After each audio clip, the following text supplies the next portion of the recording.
Thank you. Thank you. Thank you for having me. It's always, an honor to share space with you all. And I saw you guys' show last week. Thanks for the shout out and for covering my Port of Seattle run. And so I'm excited to be here and share more with you. All right. So let's jump right into it. We got a few questions for you. But first of all, the floor is yours. Why are you running for Port of Seattle Commission? Yeah, no, thank you again for the opportunity to share with you all, to the audience. My name is Hamdi Mohamed. My pronouns are she and her. I am a longtime resident of South King County. I grew up in the area. I came to the U.S. when I was 3 years old, and one of my first ports of entries into the United States was at Seatac Airport. And, I've lived in cities like Kent. I currently live in Seatac and then lived in Burien.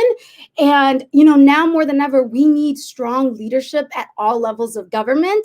And the reason why, I decided to run for the Seattle Port Commission is, two reasons. One, currently, none of our port commissions live in the South King County area or part of the airport community.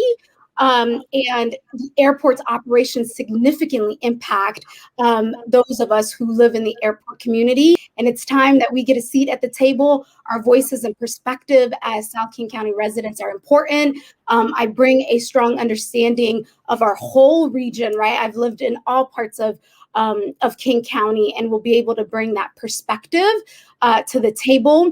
We know that, COVID-19 has hit our communities hard, and it has severely impacted certain areas, depending on where you live.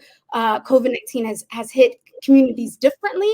When you look at the data in South King County, the COVID-19 rates are sometimes 7 or 8 times higher than other parts of the region. And we know that the economic impacts are going to be even more severe for those communities. Second, I want to bring my expertise in equitable economic development and job creation to the Port of Seattle.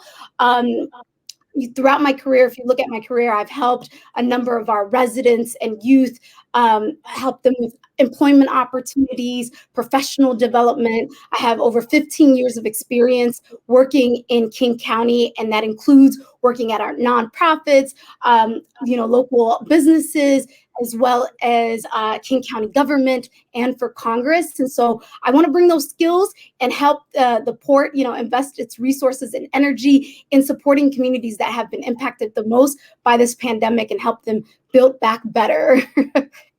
Right. Now, reading here, it says that when we talk about your experience, and maybe you can hit a little bit more on that, it says former deputy district director for Congresswoman Jayapal, and also King County Executive Policy Advisor. Can you speak a little bit more to your experience coming into this run for Port of Seattle Commission?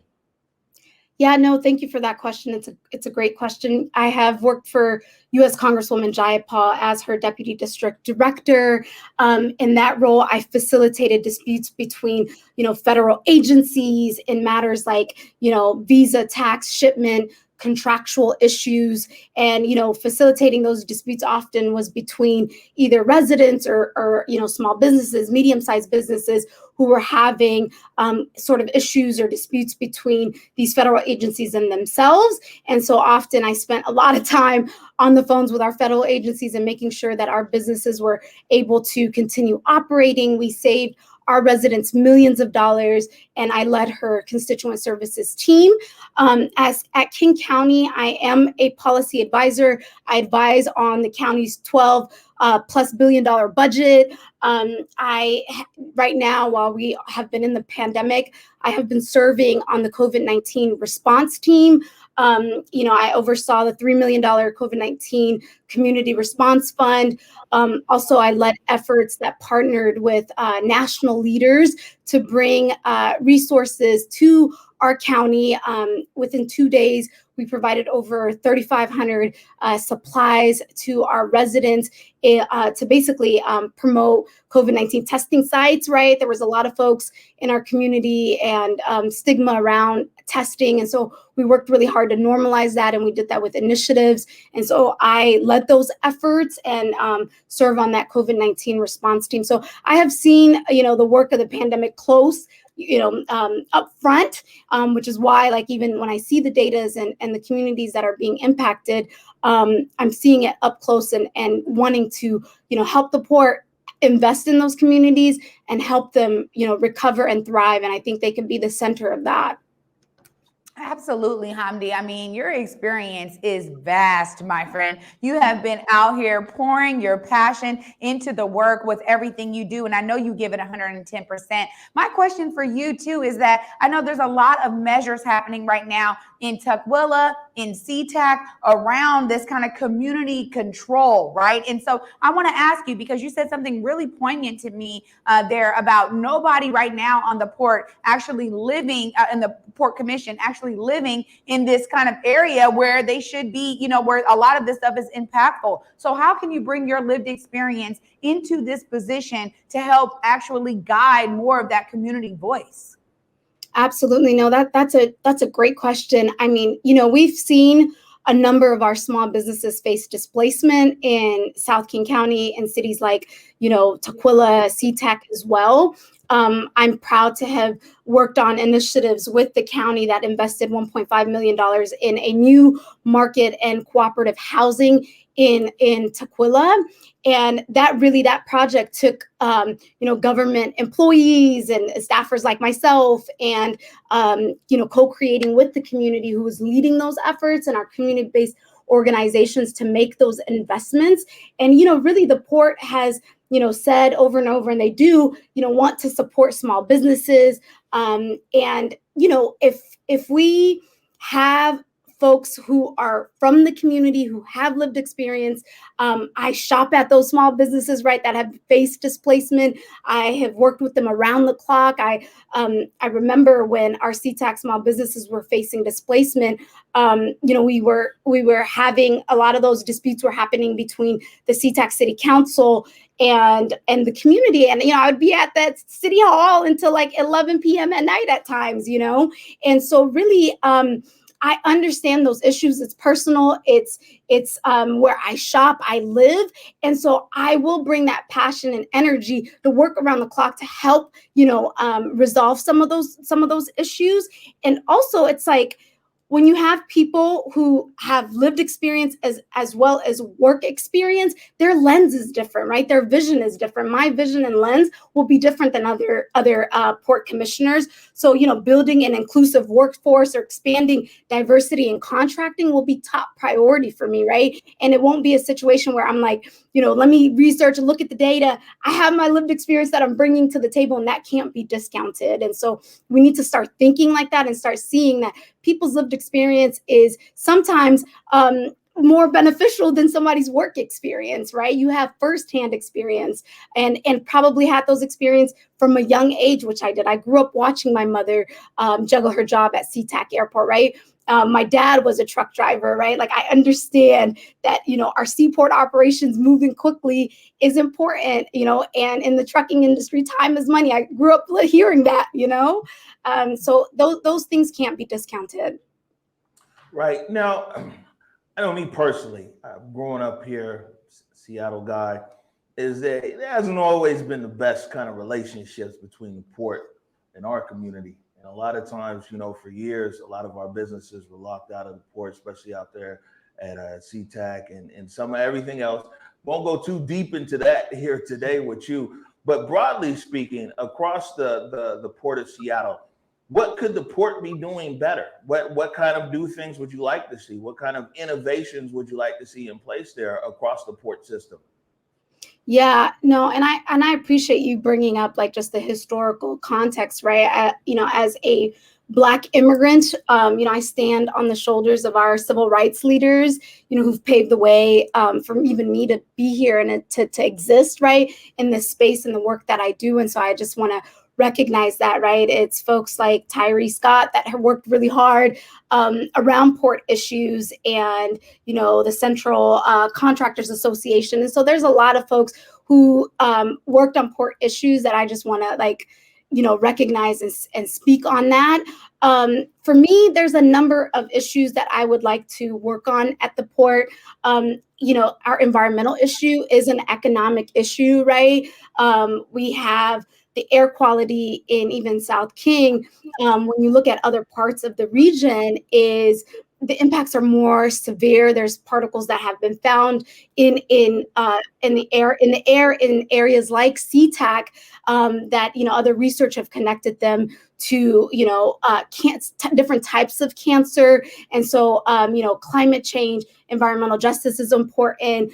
Building an inclusive workforce, right, and diversifying our contracts. How do we make sure some of our small businesses who want to be able to contract and find bids with the airport are able to do that, right? To see more of their businesses in the airport. I really do think the port right now can really help our community recover and thrive. So those are some of the things that I want to see. And then the other thing is like transparency and accessibility, right? Like, how do we make sure our airport is the most accessible airport in the nation? And we can do that. And for me, those things are important.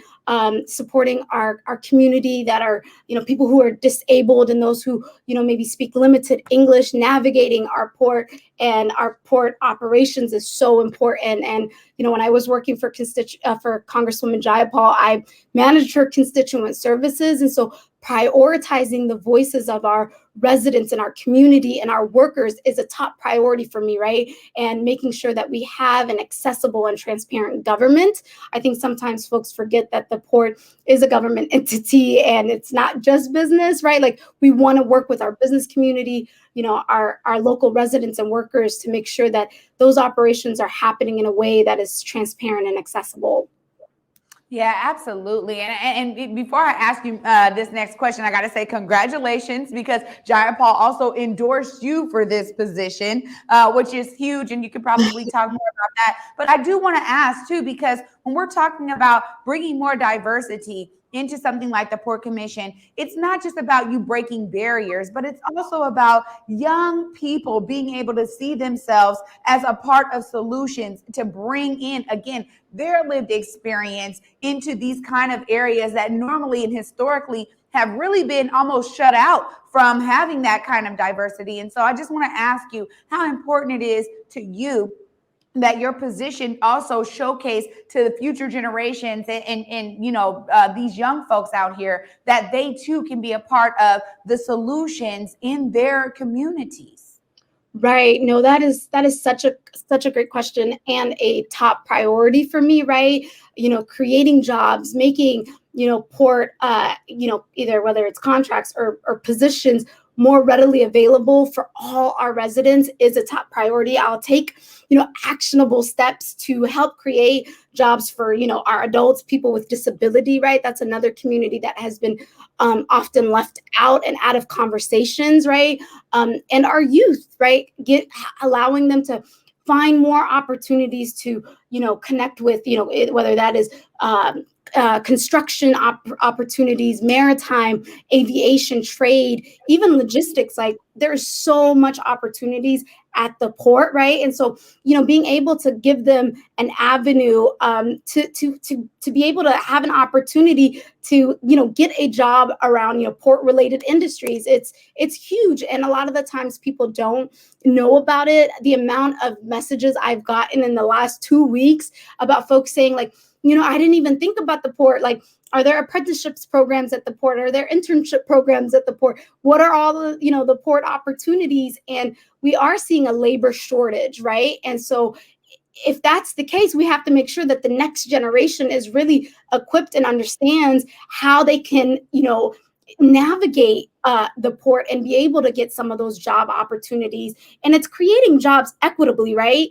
And that's the sort of lens I will bring, is making sure that when we're thinking about how to create jobs, that we're thinking about that equitably and ensuring that it serves all our residents, and really honing in on also where the needs are greatest. And it's not just this idea of like, it's equality. We need to just think about the whole region. Yes, we think about the whole region, but also honing in on those communities that have been hit hard, especially by the pandemic. We're in this phase where we're thinking recovery. We're thinking, how do we build back better? And if we're going to do that, we need folks who have strong equity lenses at the table. And I'll be that person at the port. Yeah, the port is big money. Like people don't realize it's one of those things that just kind of operates. Nobody really thinks about it, and everybody's real focused down there at City Hall and City Council and everything else.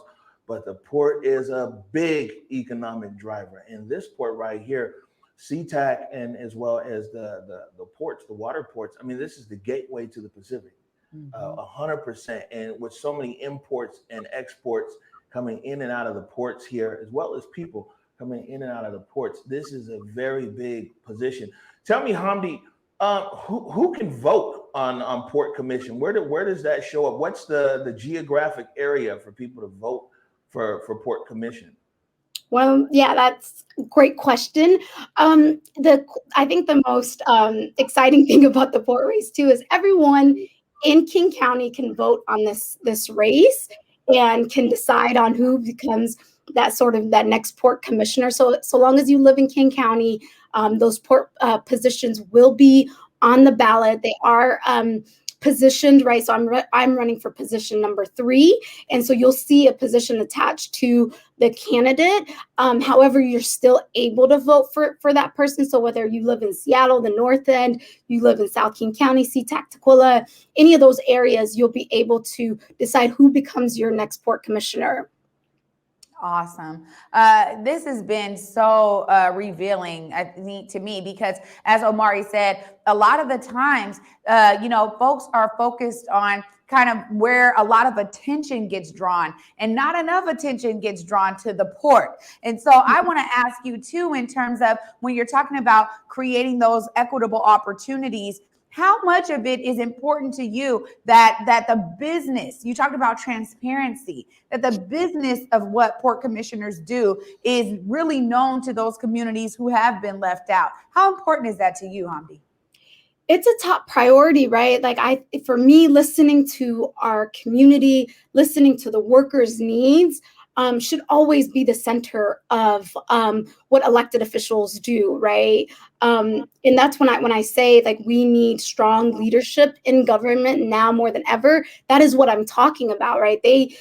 We need elected officials who are going to center those voices and really make their operations very accessible and transparent to ensure that people know what is happening. As you get elected, your job, top priority job, is ensuring that you are using taxpayers' dollars, appropriately and investing back into the community. And so for me, that is going to be centered. The center of my platform is ensuring that residents do know about what the operations that are happening at the port are, and that we hold listening sessions, that when something is happening, we just don't leave it to come to our commission meeting and hear about it, but that we're thinking innovatively, right? Like, we're using social media, that our port commissioners have boots on the ground, right? That they're out there in community visiting different sites, and that they're talking to residents across the region to let them know what is happening. It's their responsibility to do that. And honestly, that is one of the reasons why I was like, I should run for port commissioner, because I don't really see a lot of my port commissioners. There are some I do see, and I am in communications with and appreciate the work that they're doing.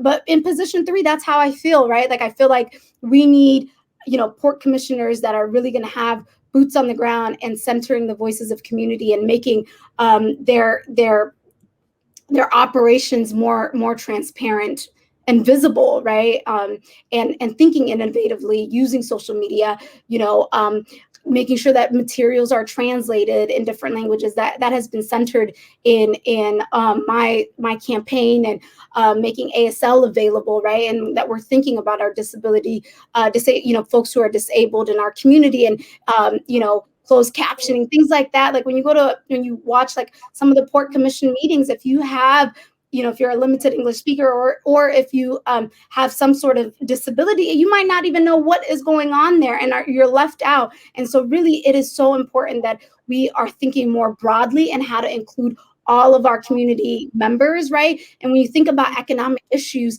that is impacting all sorts of people, right? Whether you're Black, white, Muslim, Jewish, those are issues that hurt all of us. And when you think about, climate issues, it's the same thing. So we really need folks who are in these positions of power, who really are thinking about our whole community and are thinking holistically about issues and are not afraid of those who have elected them, right? I love that. I read that the campaign materials translated into 10 languages and American Sign Language. There we go. Really on the ball. Before we let you go, how can people get up with you or your campaign or support your campaign? Yes, a couple things. You can volunteer for the campaign. We will start phone banking and doing, field operations. Of course, things look different right now, right? We're in the middle of a pandemic. So, the usual sort of canvassing and door knocking, things like that will change. But you can visit our website, hamdiforport.com. Also, you can find us on social media. Our handles are all Hamdi for Port, whether that's Instagram, Facebook, or Twitter. You can donate to the campaign, right? Whatever you can afford. I recognize we're in the middle of a pandemic, so anything anybody can chip in, I'm super grateful for. And so, we want this campaign to really center the voices of our community and for it to be powered by the people. And so anything anyone can do to support us, we appreciate it. Retweeting, making sure we get our message out, right? This campaign needs to reach all of our county. So anything that, you are able to do, we welcome that. And so, follow us on social media, visit the website to donate if you can. And again, thank you guys for this opportunity to share that. All right. Hamdi Mohamed, candidate for Port Commission, position number 3. Thank you for taking time to join us this morning. Thank you, Hamdi. All righty. See you soon. Wow. Man, high energy, right? Yeah, and she's so ready. I mean, I just love when we have folks on here that are going for elected positions that are ready. I mean, seriously. And I love what she said too about bringing her lived experience into it, because oftentimes, I think when I was thinking about growing up, a lot of folks were like, well, it was almost like they were just too prepared to be a politician or too prepared to go into, oh, I did the right things. I went to the right schools. She's like, look, I'm bringing my lived experience up in here. I mean, that's real. I feel that. I'm in media right now. My lived experience was being in the darkroom when I was a kid, a small kid in the darkroom. My dad developing photos. You know what I'm saying? It's the lived experience. I'm in this space right now. So, but the thing is that one thing, and is Hamdi talked a lot about inclusion and equity and everything else. But Hamdi been handling the bag too. She knows how to look at a budget here. Some of this stuff in here, look at these budgets, monitoring budgets of billions of dollars and everything else. So it isn't just this community, and which is important, but somebody who's been physically responsible as well. I think that might make a good combination. Well, yeah, I mean, you're talking about the fact that she's very qualified for this role. I mean, that's what it is. It's not just like Omari's saying here. It's not just about, I'm going to bring diversity. I'm just my lived experience. It's also that, look, I have been putting my boots on the ground in these areas that are needed, that are going to be helpful to the port, helping their operations and helping the multi-million dollars, billion dollars that they're responsible for, and making sure, again, that, that lived experience in terms of those qualifications also funnel into the role. I mean, I don't know about y'all, but I'm voting for Hamdi. Look at you. I put it out there. I'm just put it out there. You're not supposed to be saying that stuff. I'm sorry. I mean, the fact that, everybody in King County gets a chance to vote. I'll be honest. Right. I got to be real. There are so many positions when we are talking about voting. Oftentimes when it is not like a presidential campaign, we don't hear enough from these people that are going for these positions. So I just appreciate the fact that she's being honest, transparent. I love that. Man. So in 19 minutes and 22 seconds, she got your vote. Well, I know her. I know she's qualified, right? It's not just because she's a Black woman or doing this and that. It's because she is really qualified. And ultimately, I think that the port does need that kind of diversity. So it's an exciting time. I'll say this: if she approaches Port Commissioner with the preparation that she approached coming on the show, you know what I'm saying? Man, it's good to see someone prepared. Yeah. And we didn't talk to Hamdi before the interview today at all. We're just scheduling email. So it was good to see Hamdi prepared. But one thing, like I say, is that what we have to look at here across our county and across our region is there's all these positions that a lot of times go underneath the radar. No one's really paying attention to port. No one's really paying attention to whatever. And man, a lot of these policies, Port of Seattle got a history. And we might have to call on SJT over there, the Black Heritage Society of the state of Washington, so we can talk about the history that the port has had with the Black community here. I mean, it hasn't always really been good, you know, and it's really taken a lot of pressure a lot of times to just even the playing field out there at the port. So, you know, another thing brought up is that she actually lives in the area near the airport. I think that probably is important that somebody who's on the Port Commission actually lives near a port. Yeah, I mean, the fact that no one else actually does that's already on the commission also speaks volumes. I think, when we're talking about somebody being able to bring a lot of that community voice into the role, which I know folks in the community, you know, get excited about, because oftentimes it's like, we got this, we're knowledgeable, we're educated, we're the ones who are qualified to, dispense these funds or these resources. We know where things need to go. But I love that, man. Let's open it up, man, and make sure more voices are involved. I used to work on a project, a marketing communication project out there at in the port in Dar es Salaam, Tanzania, and also the port in Mombasa. You've been to Mombasa, Kenya. I love Mombasa. Big port in Mombasa, Kenya, and the port there in Dar es Salaam, Tanzania. Man, that port is big business. That's what I'm saying. People don't realize, like, everybody's watching City Hall, which is important, and council members, man, but the port is, man, they print money at the port. Believe me. Yeah. We're gonna take a short break right now. We're remixing our show today. We're remixing our show today, but we're having a good time all the same. You're watching the Morning Update Show.